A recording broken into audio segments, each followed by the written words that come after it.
देखी कौनो नया नया दुल्हन अपना सैया जी के हरकत से बहुत परेशान बाड़ी।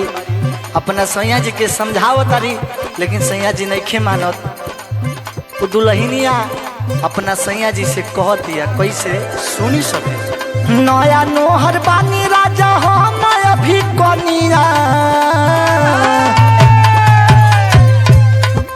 नया नोहर बानी राजा हो नया भी कनिया। धरना धरना कवरिया खुल जाले सरिया,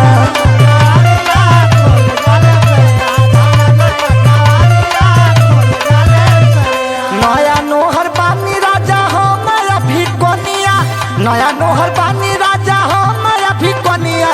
धरना कवरिया खुल जाले सरिया,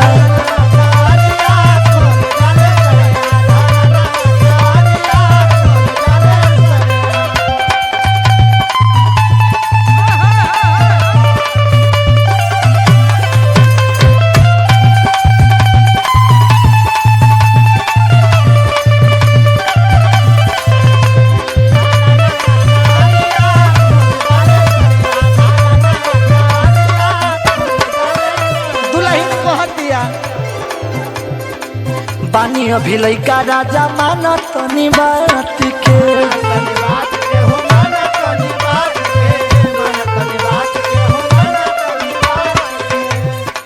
सुतहु ना देला सैया तू तया भी रात के।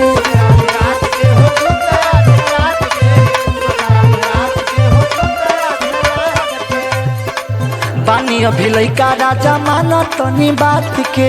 सुतहु ना देला सैया तू तया भी रात के। कसी के पकड़ लेला हमारी कमरिया सैया,